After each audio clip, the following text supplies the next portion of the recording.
Back to news. ఉమ్మడి వరంగల్ జిల్లాలో BC బంద్ కొనసాగుతోంది. స్వచ్ఛందంగా వ్యాపార వాణిజ్య సంస్థలు బంద్ పాటిస్తున్నాయి.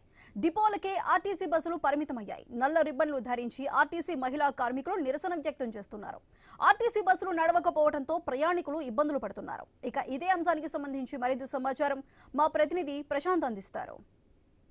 తెలంగాణ రాష్ట్రంలో బీసీ బంద్ ప్రశాంతంగా కొనసాగుతుంది. ఉత్తర తెలంగాణకు పెద్ద దిక్కైనటువంటి హన్మకొండ రీజనల్ బస్ స్టాప్ మొత్తం కూడా నివ్వెరపోయిన పరిస్థితి అయితే ఉంది. 4 గంటల నుంచే బీసీ సంఘాలు పెద్ద ఎత్తున ఇక్కడికి వచ్చి డిపోల నుంచి బస్సులు బయటికి రానియకపోవడంతో ఎక్కడికక్కడ నిలిచిపోయిన పరిస్థితి. ఇక్కడ నుంచి మొత్తం తెలంగాణ రాష్ట్ర వ్యాప్తంగా ముఖ్యంగా హైదరాబాద్, కరీంనగర్, ఖమ్మం, నల్గొండతో పాటు వెళ్లాల్సిన బస్సులు ఏవి కూడా కదలలేదు.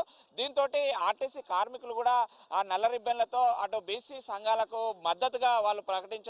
ఎందుకంటే ఈ యొక్క తెలంగాణలో 42% బీసీలకు స్థానిక సంస్థలలో శాతం వచ్చినప్పుడే బీసీలకు బడుగు బలైన వర్గాలకు విద్యార్థులకు ఉద్యోగాలలో అన్నిట్లలో అవకాశాలు కల్పిస్తారు. కాబట్టి దీనికి ప్రశాంతంగా బంద్ జరగడానికి అయితే ఇటు అన్ని రాజకీయ పార్టీలు కూడా మద్దతు తెలిపిన నేపథ్యంలో కార్మిక కర్షక అన్ని వర్గాలు కూడా స్వచ్ఛందంగా తమ యొక్క మద్దతును బీసీ సంఘాలకు కూడా ప్రకటిస్తున్న పరిస్థితి మనం చూస్తున్నాము. ఆర్టీసీ కార్మికులు మహిళా అటు ఆ ఆర్టీసీ ఉద్యమంలో ఎంత చురుగ్గా ఉన్నారో ఈ యొక్క బంద్ కూడా నల్ల రిబ్బన్లతోటి ఆర్టీసీ కార్మికులు కూడా ఈరోజు స్వచ్ఛందంగా ఈ యొక్క బంద్కు మద్దతు ప్రకటించారు. మనం చూస్తున్నాము ఆర్టీసీ బస్సులు ఆగిపోవడంతో ఇటు కార్మిక సంఘాలు కూడా స్వచ్ఛందంగా నల్ల రిబ్బన్లతో అటు వాళ్ళ యొక్క మద్దతును కూడగడుతున్నారు. మరోవైపు ప్రయాణికులకు ఉదయం నుంచి కూడా వచ్చినటువంటి వాళ్ళంతా కూడా అటు బస్ స్టాండ్కే పరిమితమైన పరిస్థితి అయితే ఉంది. మరోవైపు డిపో వద్ద బీసీ సంఘాల నాయకులు అయితే ఇంకా ఆందోళన కొనసాగిస్తున్న పరిస్థితి మనం చూస్తున్నాము.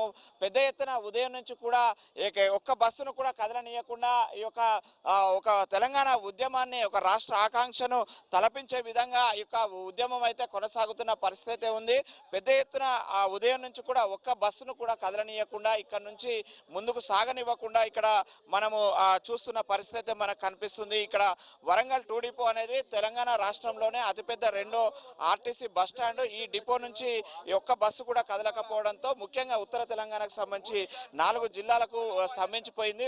ముఖ్యంగా ఇటు నిజామాబాద్, కరీంనగర్, ఖమ్మం, హైదరాబాద్కు సంబంధించి ప్రధానంగా నిలిచిపోయిన పరిస్థితి అయితే ఉంది. ఉదయం నుంచి కూడా పెద్ద ఎత్తున 4 గంటల నుంచే ఇక్కడ బీసీ సంఘాల నేతలు డిపో నుంచి ఒక్క బస్సును కదలనియడం లేదు. అయితే ఈ ఉద్యమం ఎలా సాగుతుంది, ఈ రోజు బంద్ పరిస్థితి ఎలా ఉందో మాట్లాడించే ప్రయత్నం చేద్దాం. ఇక్కడ బీసీ సంఘాల నేతలు ఉన్నారు. చెప్పండి, ఎలాంటి పరిస్థితి ఉంది, బంద్ ఎలా సాగుతుంది?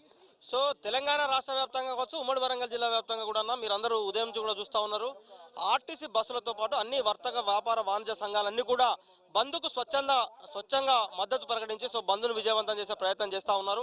సో ఈ జిల్లాలో కావచ్చు, తెలంగాణ రాష్ట్ర వ్యాప్తంగా కూడా మా పార్టీ తెలంగాణ రాజ్యాధికార పార్టీ రాష్ట్ర అధ్యక్షులు తీర్మాన్ మల్లన్న గారి ఆదేశాల మేరకు మా పార్టీ శ్రేణులన్నీ కూడా ఉదయం నుండి బంద్ను విజయవంతం చేసేందుకు ప్రయత్నం చేస్తూ ఉన్నాయి.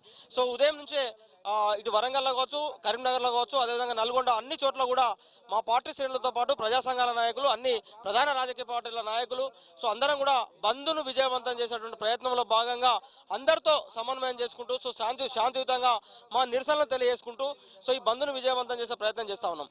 రాజకీయ పార్టీల నుంచి కానీ అన్ని వర్గాల నుంచి కానీ మద్దతు ఎలా ఉందండి? సో ప్రధాన రాజకీయ పార్టీలన్నీ కూడా మద్దతుకు ప్రకటించినప్పటికీ సరే ఇందులో దొంగలు ఎవరు, ద్రోగులు ఎవరు, బీసీల రిజర్వేషన్లు అడ్డుకుంటున్నది ఎవరు అన్నది సో ఇప్పుడిప్పుడే బీసీ సమాజాన్ని కూడా తెలుస్తున్నటువంటి నేపథ్యంలో సో రేపటి రోజున బీసీలకు న్యాయంగా రావాల్సినటువంటి 42% వాటాను అడ్డుకుంటున్న 42 కాదు, వాస్తవానికి మాకు 62% పైగా రావాలి. కానీ కాంగ్రెస్ పార్టీ కేవలం కామారెడ్డి బీసీ డిక్లరేషన్ పేరుతో 42% పరిమితం చేసింది. కనీసం ఆ 42% అయినా కూడా ఇవ్వండి అని అన్నప్పుడు సో 42% అడ్డుకుంటున్నటువంటి ఈ రాష్ట్రంలో ఉన్నటువంటి అగ్రవర్ణాలు అందరికీ కూడా హెచ్చరికలు జారీ చేస్తా ఉన్నాం. బీసీల హక్కులను కనుక మీరు అడ్డుకుంటే తెలంగాణ రాష్ట్రం నుండి మిమ్మల్ని తరిమే రోజులు దగ్గరలోనే ఉన్నాయి. సో రేపు పొద్దున తెలంగాణ రాష్ట్రం అగ్నిగుండంగా మారితే బీసీలకు న్యాయంగా రావాల్సినటువంటి వాటాను అడ్డుకున్నటువంటి దొంగలు, దుర్మార్గులు దీనికి బాధ్యులు అవుతారు, కారకులు అవుతారు. సో ముందేమో మేము బీసీలకు మద్దతు ప్రకటిస్తాం, బీసీలకు సంబంధించినటువంటి హక్కులకు మేమే ముందుంటామని చెప్తూ వెనుక చేసేటువంటి కుట్రలను కూడా పసిగడతా ఉన్నాం ఎప్పటికప్పుడు.